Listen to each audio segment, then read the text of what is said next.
हाय, hello, नमस्कार मंडळी. मी राजेश्री पाटील आणि आपण मागच्या व्हिडिओमध्ये समजून घेतलं होतं, की पावसाळ्यात कुंडीतल्या झाडांवर व्हाईट फ्लाय असो, ॲफिड्स असो की मिलीबग्स असो आणि इतर कुठल्या किडी का येत असतात, त्यामागचं कारण काय असतं. पण मात्र आजचा प्रश्न आहे, की कुंडीतल्या झाडांवर कीड दिसली तर नेमकं काय करायचं? तुम्ही नीम ऑइल फवारता, 2-3 दिवसांनी कीड कमी झाल्यासारखी वाटते आणि मात्र एका आठवड्यानंतर पुन्हा त्याच व्हाईट फ्लाय किंवा पुन्हा ते ॲफिड्स, पुन्हा मिलीबग्स. मग मनात एकच प्रश्न येतो, की नीम ऑइल खरंच या सर्वांवर काम करतं किंवा नाही? उत्तर ऐकून तर मात्र तुम्हाला देखील आश्चर्य वाटणार आहे. तर समस्या ही नीम ऑइलमध्ये नसते. समस्या आपण वापरलेल्या मेथडमध्ये असतं. आज मी तुम्हाला अशी सिस्टमॅटिक पद्धत दाखवणार आहे, जी प्रोफेशनल नर्सरीजमध्ये देखील वापरली जात असते. आणि हा व्हिडिओ मात्र शेवटपर्यंत पाहिलात तर किडींवर उपाय करण्याची तुमची ही पद्धत देखील पूर्णपणे बदलणार आहे. तर मंडळी, समजा तुमच्या घरात पाणी गळत आहे आणि तुम्ही जर फक्त फरशीच पुसत राहिलात, तर मग गळतीचं कारण जर तुम्ही बंदच केलं नाही, तर मग समस्या संपेल का? नाही ना. तसंच झाडांवरच्या किडींचं देखील अगदी तसंच आहे. आपण स्प्रे करत असतो. पुन्हा 2 ते 3 दिवसांनी नवीन पिलं बाहेर येतात आणि आपल्याला वाटतं, की कीड ही पुन्हा आली. खरं म्हणजे नवीन कीड ही आलेलीच नसते. ती आधीपासूनच तिथंच असते. एकतर ती झाडावर असते किंवा कुंडीतल्या मातीत असते. सो प्रोफेशनल गार्डनर्स कधीच फक्त स्प्रेवर अवलंबून राहत नसतात. तर ते 5 गोष्टी मात्र एकत्र करत असतात. 5 गोष्टींमधली पहिली गोष्ट म्हणजे इन्स्पेक्शन, सेकंड म्हणजे फिजिकल रिमूव्हल, थर्ड म्हणजे ऑर्गॅनिक स्प्रे, फोर्थ म्हणजे स्टिकी ट्रॅप आणि फिफ्थ म्हणजे प्रिव्हेन्शन. सो यालाच इंटिग्रेटेड पेस्ट मॅनेजमेंट देखील म्हणत असतात. सो आज आपण ही सिस्टीम घरी कशी वापरायची ते देखील पाहणार आहोत. त्यासाठी आपण फॉलो करूया स्टेप फर्स्ट, जी आहे इन्स्पेक्शन. सर्वात आधी झाड हे हातात घ्यायचं आणि फक्त वरून त्याला बघायचं नाही, तर त्याची पानं ही उलटवायची. कारण व्हाईट फ्लाय असो, ॲफिड्स असो, थ्राइप्स असो किंवा मिलीबग्स असो, या सगळ्या किडी पानांच्या खालच्या बाजूला जास्त प्रमाणात दिसतील. जर तुम्ही वरून त्याला स्प्रे करत असाल, तर मात्र तुम्ही समजा तुमचा जो काही स्प्रे करतात तो अर्ध्याच्या वर मात्र वाया जात असतो.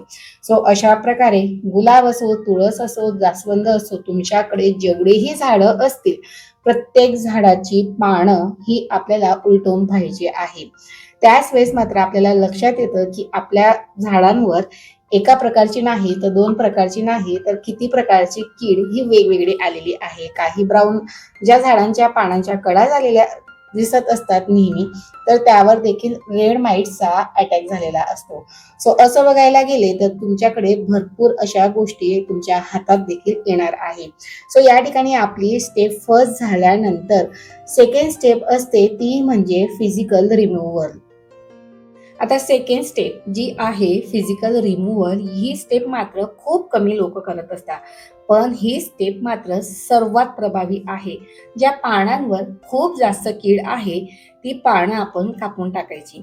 हो, सुरुवातीला थोडं वाईट वाटेल, पण एक पान वाचवण्याच्या प्रयत्नात संपूर्ण झाड गमावण्यापेक्षा तेच पान आपण काढलं तर मात्र जास्त योग्य आहे. सो आता येतो सर्वात मोठा गैरसमज, तो म्हणजे नीम ऑइलचा. सो या ठिकाणी एक पान काढायच्या वेळेस आपण बरीच अशी खराब झालेली, गळालेली पानं, सुकलेल्या फांद्या, जो काही कुंडीतली झाडांवर कचरा जमा झालेला असतो, अनावश्यक गोष्टी ज्या काही जमा झालेल्या असतात, त्या देखील मात्र हळूहळू का असेना, त्या देखील मात्र रिमूव्ह होत असतात आणि झाडाची जी काही एनर्जी आहे, ती मात्र चांगल्या गोष्टीवर खर्च होण्यासाठी तिला योग्य असा मार्ग मिळत असतो. म्हणून कीड आली म्हणून पटकन स्प्रे केला तर या ठिकाणी हे काम आपलं संपत नसतं. जेवढ्या शॉर्टकट कामं कराल तेवढा त्याचा रिझल्ट देखील कमी राहणार आहे आणि जेवढ्या स्टेप बाय स्टेप फॉलो करत गेलाल त्याचा रिझल्ट देखील लाँग टर्म मिळेल. आणि सर्वात महत्त्वाचं म्हणजे झाडाची थांबलेली जी काही ग्रोथ आहे, खुंटलेली ग्रोथ आहे, तिला देखील मात्र नवीन दिशा मिळायला मदत होणार आहे. सो अशा प्रकारे आपल्याला खराब झालेली, जास्त कीड असलेली जी काही पानं आहेत, ती मात्र रिमूव्ह करून घ्यायची आहेत आणि जर हिरवगार झाड असेल आणि त्यावर भरपूर प्रमाणात कीड असेल तर मात्र त्यावर प्रेशर देऊन पाण्याचा आपल्याला ती जी कीड आहे ती स्वच्छ धुवून देखील तुम्ही टाकू शकता. पण मात्र 2-4 पानांवरच कीड दिसत असेल तर मात्र ती पानं तुम्ही काढू शकता. सो आता या झाडावर मात्र मी पानं कट न करता या ठिकाणी प्रेशरने पाण्याचा फवारा केलेला होता आणि ती कीड जी आहे ती संपूर्ण या ठिकाणी धुवून घेतलेली होती. तर मंडळी आता येतो सर्वात मोठा गैरसमज, म्हणजेच नीम ऑइलमध्ये साबण हा का मिसळावा? साबण नसला तर नीम ऑइल खरंच काम करत नाही का? आणि जास्त नीम ऑइल जर तुम्ही पाण्यात टाकलं तर झाडाला मात्र त्याने काय होतं?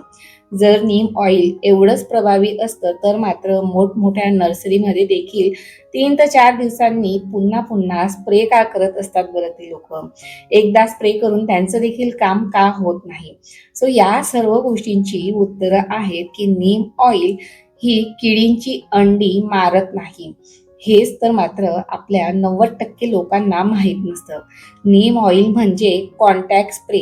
याचा अर्थ जिथे स्प्रे पोहोचतो तिथेच तो काम देखील करत असतो. म्हणून व्हाईट फ्लाय ही पानाखाली असेल आणि जर तुम्ही वरून स्प्रे केला तर त्याचा किडीवर परिणाम होणारच नाही.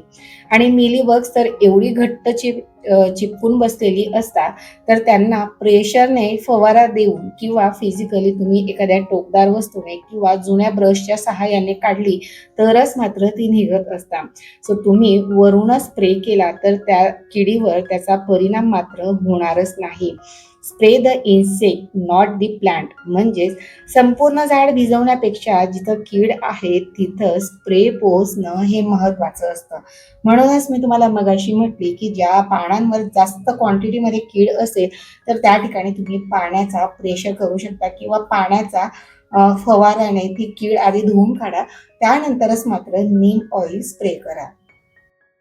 तर मंडळी या ठिकाणी मी व्हाईट फ्लायवर नीम ऑइलचा स्प्रे करून घेत होती आणि शक्य झाल्यास मंडळी कुठल्याही प्रकारचा ऑर्गॅनिक स्प्रे असो किंवा घरगुती स्प्रे असो, झाडांवर स्प्रे करताना मात्र प्लास्टिक कॅरी बॅगचा किंवा एखाद्या हँडग्लोव्हचा वापर मात्र नक्कीच करा. आणि जर तुमच्याकडे हँडग्लोव्ह नसेल तर मात्र मास्क, हँडग्लोव्ह या गोष्टी तर कॅरी करायलाच हव्या. जर नसेलच तर मात्र स्प्रे झाल्यानंतर अगदी साध्या सोप्या पद्धतीने हँड वॉशच्या सहाय्याने मात्र आपले हात जे आहे ते स्वच्छ धुवून घ्यायचे. त्यानंतरच मात्र आपण इतर कामांना हात लावायचा. सो प्लांटची सेफ्टी किंवा प्लांट्सची केअर करत करत मात्र स्वतःकडे देखील तेवढंच लक्ष देणं देखील या ठिकाणी गरजेचंच असतं. आता यासोबतच कॉमन मिस्टेक देखील पाहूया, जी की आहे सर्वात पहिली आणि मोठी चूक म्हणजेच काय, तर 1 लिटर पाण्यामध्ये बरीच लोक 10 ते 15 ml नीम ऑइल टाकत असतात. म्हणजे जास्त नीम ऑइल म्हणजे जास्त परिणाम असं अनेकांना वाटतं, पण उलट पानांवर तेलाचा जाड थर त्या ठिकाणी तयार होत असतो आणि पानांची छिद्र देखील त्याने बंद होत असतात आणि जर उन्हात पानं देखील याने जळू शकतात. म्हणून नेहमी जे काही लेबलवर दिलेलं प्रमाण असतं, बॉटलवर दिलेलं प्रमाण असतं किंवा रेडी टू यूज जे असतात ते प्रोडक्ट तुम्ही वापरू शकतात आणि त्या प्रमाणानुसारच नीम ऑइलचा स्प्रे करू शकता किंवा जेवढं गरजेचं आहे तेवढा स्प्रे बनवा. आज स्प्रे बनवला आणि तो नंतर 2 ते 3 दिवसांनी पुन्हा वापरला तर तो देखील मात्र रिझल्ट देणार नाही. सो गरजेप्रमाणे वापरायचा आणि शिल्लक राहिला तर तो देखील टाकून द्यायचा. त्यानंतर मिस्टेक सेकंड की दुपारी 12 ते 2 वाजेच्या दरम्यान नीम ऑइलचा स्प्रे करणं. कडक उन्हात जर तुम्ही नीम ऑइल स्प्रे केला तर त्याने झाडाची पानं बर्न होण्याचा धोका देखील वाढत असतो. म्हणून सकाळी लवकर किंवा सूर्यास्तानंतर स्प्रे करायला घ्या. यानंतरची मिस्टेक नंबर 3, एकदा स्प्रे करून थांबणं.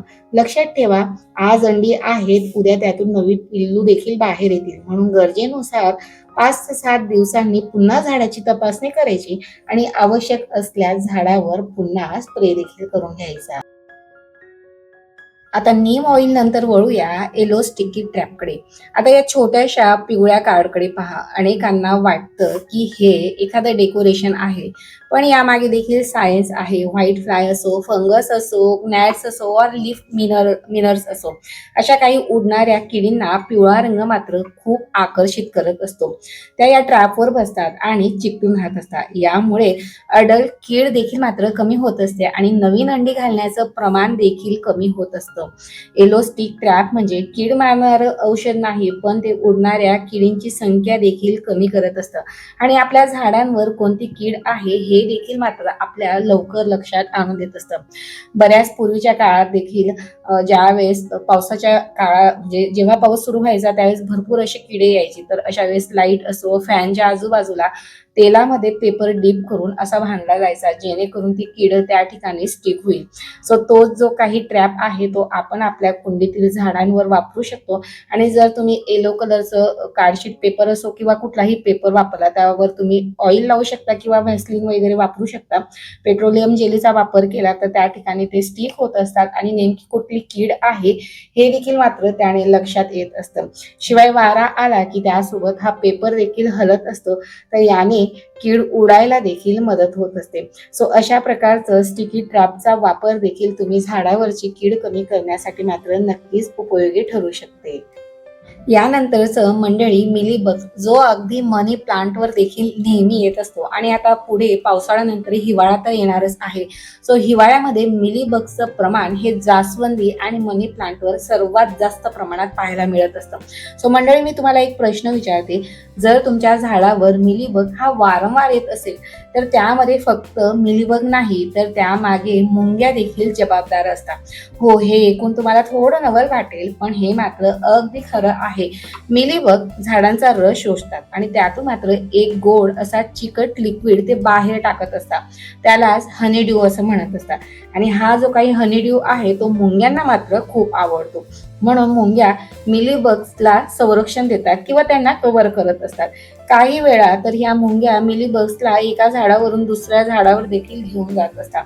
जर तुमच्या कुंडीत खूप मुंग्या दिसत असतील तर फक्त मिलीबग्सवर स्प्रे करून उपयोग होणार नाही. मुंग्यांवरही नियंत्रण मिळवणं गरजेचं आहे आणि त्यासाठी मात्र मी नॅफ्थॅलिन बॉल म्हणजेच डांबर गोळीचा वापर करून दाखवलेला होता. सो त्या रिगार्डिंगचा देखील व्हिडिओ तुम्हाला चॅनलला नक्कीच मिळून जाईल की डांबर गोळीचा वापर आपण कुंडींच्या आजूबाजूला कशा प्रकारे करावा आणि त्याने ती जी काही मुंगी आहे किंवा मुंग्यांचं प्रमाण कमी होण्यास ती कशी फायदेशीर ठरत असते. नॅफ्थॅलिन बॉल हे मी त्या व्हिडिओमध्ये शेअर केलेलं असतं. सो तो व्हिडिओ मात्र तुम्ही नक्कीच चेकआउट करू शकता. आता यानंतर मंडळी, सोशल मीडियावर खूप व्हायरल असलेला उपाय म्हणजे गार्लिक आणि चिली स्प्रे. अनेक जण म्हणतात की हा स्प्रे फवारला की सगळ्या किडी ह्या गायब होत असतात. सो लास्ट इयरला मी तुमच्याशी लसूण आणि मिरचीच्या अर्कापासून कीड प्रोटेक्टर स्प्रे कसा तयार करावा या रिगार्डिंगचा देखील इन डिटेल व्हिडिओ शेअर केलेला होता. पण यावेळेस माझ्याकडे रेडी टू यूज स्प्रे होता, सो मी त्याचाच वापर करणार आहे, ज्यामध्ये ऑलरेडी त्यांनी मिरचीचा अर्क, त्यानंतर लसणाचा अर्क आणि अजून एक दोन इन्ग्रेडियंट्स ऍड केलेले आहेत. आणि हा जो स्प्रे आहे तो ॲमेझॉनला देखील तुम्हाला मिळून जाईल. पण मंडळी, हा स्प्रे काही किडींना दूर ठेवण्यास मदत करू शकतो, विशेषतः जर ते कीड प्रायमरी स्टेजमध्ये असेल तर. जर व्हाईट फ्लाय असो, मिलीबग असो किंवा ॲफिड्स असो, यांचा प्रादुर्भाव जर खूप वाढलेला असेल तर मात्र हा एकटाच उपाय पुरेसा नसतो. म्हणून गार्लिक स्प्रेला मुख्य उपाय म्हणून नाही तर एक पूरक उपाय म्हणून तुम्ही वापरू शकता.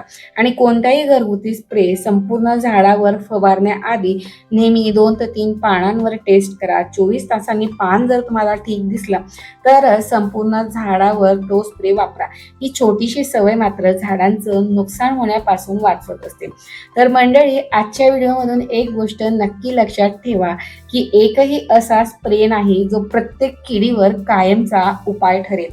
खरा उपाय आहे योग्य वेळी कीड ओळखणे, योग्य पद्धतीने उपाय करणे आणि नियमित झाडांची तपासणी करणे.